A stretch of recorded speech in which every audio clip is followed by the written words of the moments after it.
Marie and Mike from the band Purple Shoes, and they are going to talk to you a little bit more about their band so you can get to know them. So would you like to introduce yourselves? Yes, okay, we're the Purple Shoes. I'm Marie and this is Mike. Usually we have a double bass player and a percussionist, but over this year we've been doing a lot of stuff as a duo. So sounds good. So how did you meet? A long time ago. I can still remember. Oh, that music used to make me smile. I knew if I had my chance that I would meet that Mary dance, and maybe I'd be happy for a while. Is that good enough? No, we met about 15 years ago at an open mic. Was it that long ago? Yeah, it's 15 years now. I was like young and fresh and really, you know. I was still old. He was still old, and he was playing guitar, and I thought he was all right. I thought he could do with some improvement. So you taught me a thing or two. I taught him a thing or two. And then I joined your band, which wasn't the Purple Shoes, it was another band. Marie used to be in a band called Paper Faces, and Paper Faces, how I like to announce. Depends how you pronounce it, really. I've always had a problem with putting the wrong emphasis on words. Yeah, so I joined as a session player. I used to just turn up and do recording studio work with you, and then a few years later, circumstances changed, and you were looking for a full-time guitarist, and I was available, and then that was about 4 years ago. And yeah, Purple Shoes was already going, but the guitarist had left, so I joined, and then now he's taken over the whole band. As you can see, look, can't shut him up. I'm not allowed to talk, really. I don't get much chance to speak. Unbelievable. So how did you come up with the name of Purple Shoes? Well, we was walking over our bridge one day in Shoreham, and there was a great big green troll, and it was stopping people from walking over the bridge. And he had some lovely purple shoes on, didn't he? He did. So when we approached him, we said, "Hello, great big scary green troll. That's some lovely purple shoes you've got there." And he said, "Oh, thank you." And he let us go past. And we thought that he was such a lovely troll, we should call our band the Purple Shoes. True story. Sounds interesting. Which there is no interesting real answer, so we've made that one. We go with that one. Yeah, that's good. We're good friends now, aren't we? Us and the troll. Absolutely. He just needed somebody to dig his shoes, really. We taught him how to play guitar, and I put some makeup on him. Yeah, he looks almost human now. He does. He looks a bit like Boris Johnson, actually. We're not going to talk about politics. But green. So how would you describe the music you create? Would you like to answer this one? Yeah, I mean, I don't know. I mean, some people call it folk, some people call it Americana. I mean, we just like strong melodies, good harmonies, lyrics with some kind of meaning. Essentially, it's sort of indie folk pop, I suppose you would maybe describe it as. It's a hard one, that question, and I haven't got a sort of definitive answer for that. But, people have said like Simon and Garfunkel and Fleetwood Mac. There's a lot of comparisons, you know, to which is good. You know, they're comparisons to people that I really like, so that's a good thing. But yeah, if you're into Stevie Nicks, Lindsey Buckingham, that era of Fleetwood Mac, you know, or the harmonies of Simon and Garfunkel, it's certainly influenced by that sort of style, that sort of West Coast sound from like the 60s into the 70s. So during lockdown, you've done Facebook Lives called the Isolation Chamber sessions. Could you tell us a bit more about them?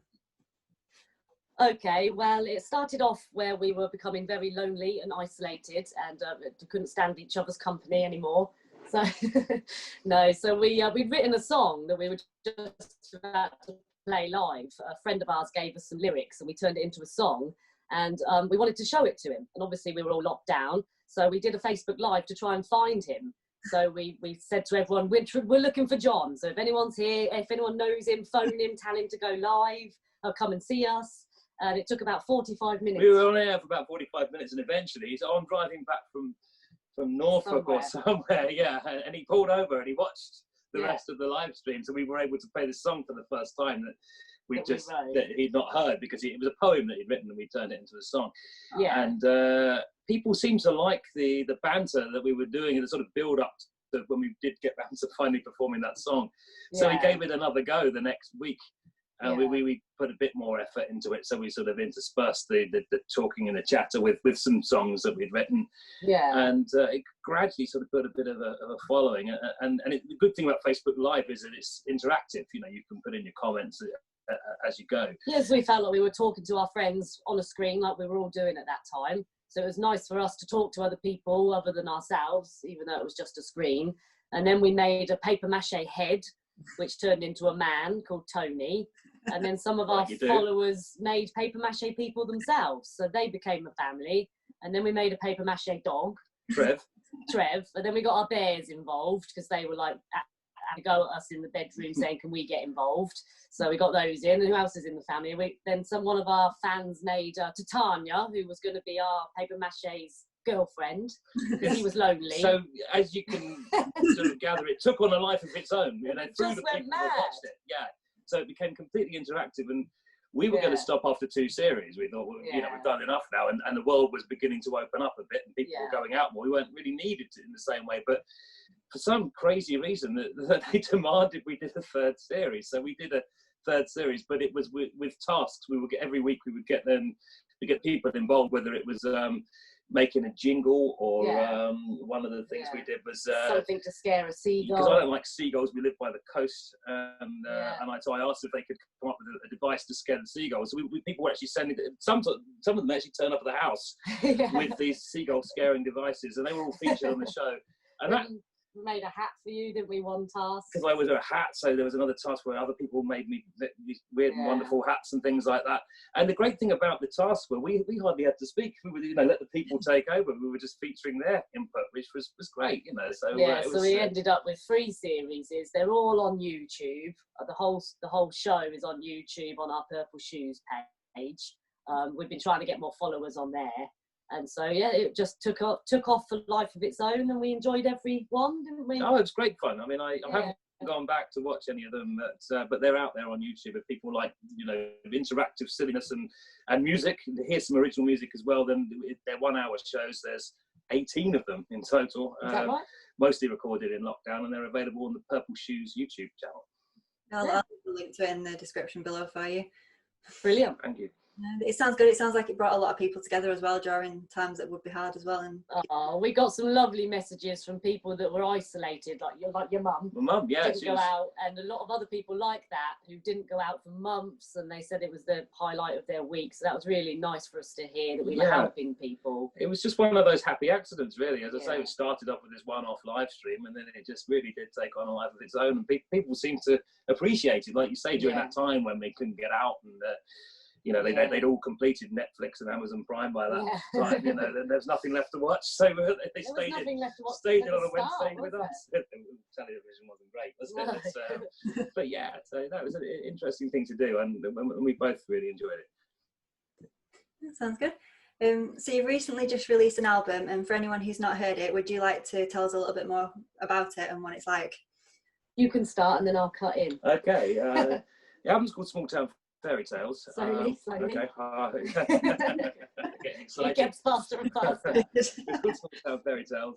It took about 2 years to record. We were on tour. We did a tour of UK and Ireland in 2017, and that's when we started writing the majority of the material that ended up on the album. But just because, you know, of time and other commitments, and we went between 3 different studios, took about 2 years to make it, and it was all complete just in time for lockdown. There's how many songs are on the record? 12 songs. 12 original songs. We used a local artist for the artwork on the CD. We got lots of hard copies. We were going to sell them at gigs, but obviously all our gigs went. Gigs? Yeah. So we're selling a lot of downloads online now from our website, which is nice. And we got lots of a few reviews, which was really nice. Yeah. It's essentially it's not an acoustic album. We play a lot as an acoustic act because that's, you know, we're limited as a duo, but we work with a lot of other local musicians, local to us, people we've worked with in the past. So there's a number of different instruments on there with hopefully strong arrangements of the songs that we've written. And again, like we said earlier, sort of with that sort of 70s West Coast influence that hopefully comes across on the record. It's 12 original songs, and give it a listen if you haven't heard it. So do you feel that when releasing an album during lockdown had any impact on it, whether good or bad? I mean, some bits were quirkily good, but it was really bad for us. Quirkily. What was bad is that just before lockdown, we were just about to get a national lottery grant. We were basically certain to get it. And then we were just about to get it. We were just about to send off the application for the 7th time. Yeah. And then they said all grants have stopped. So we lost a lot of money that we were going to spend promoting it. Yeah. So we ended up having to pay for it ourselves, the promotion. So that side of it went down quite a lot. We got some nice reviews. We were able to pay for a bit of promotion, but it was all done on a shoestring. Yeah. So because of lockdown, I mean, that was the reason. I mean, we were and then we did a album launch, a stream from our pub with nobody in it, just us and the cameraman. Our local pub where we play music, the Duke of Wellington. Yeah, we don't own a pub, by the way. It's in our pub that we own. The Purple Shoes pub. No. So we had a lovely cameraman from the BBC who came to film us, and we had the local sound man from the pub. So it was just us on the stage, which was nice because there was no heckling or talking over No, we had the proper setup and all the lights and everything, but no audience. Which, in some ways is nice because there was no talking. So we did that, which was lovely, but we were going to do it in a big venue in Brighton. So it just flipped it on its head, and there were good things because we got lots of lovely feedback. But there were bad things because we couldn't promote it how we wanted to. So, but we're all next time. We're all in the same boat at this time, or we certainly were then in lockdown. Anybody trying to release anything new, were limited to what they could do. So I think we'll call it a secret cult album. Yeah, that's right. Yeah, I mean, it's out now. It's always going to be there. But that hopefully, we go on and do more things in the future, and the world will open up, and we'll do things in perhaps a more conventional way. But that will always be remembered as the lockdown album, really.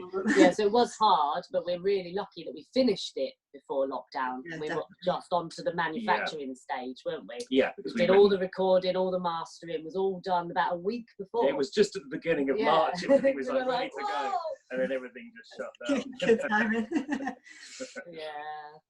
timing. So finally, what's next for you? So after the isolation chambers, we thought that we can't keep going on making paper mache characters. It's got to end. We've got to do something. Far too silly.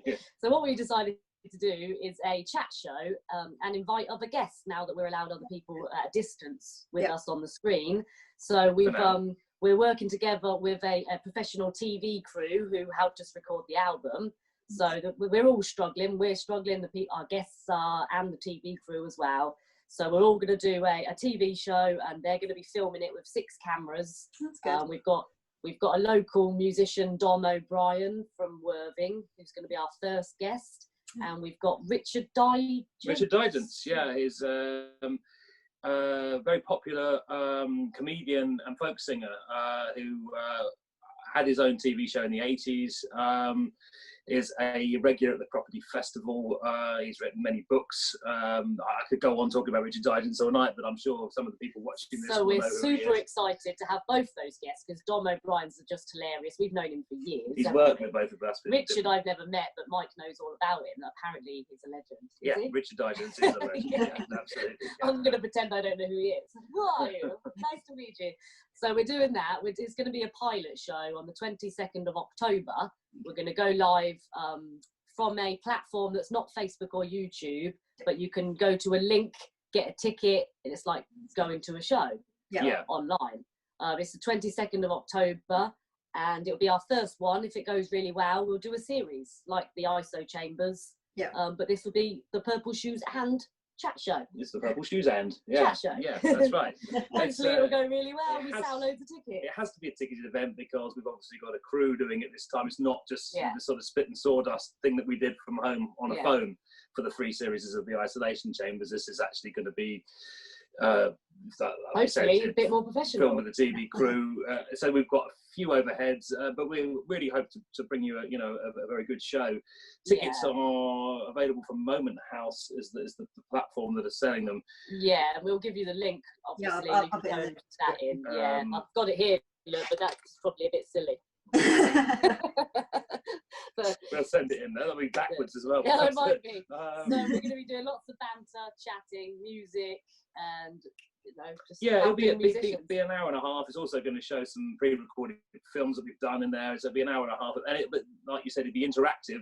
So like Facebook and YouTube, you can comment and chat to us as we go, and with our guests. Tickets are around about £5. I'm not sure because it's an American company. £6 including Including what, free drinks or something? What is it?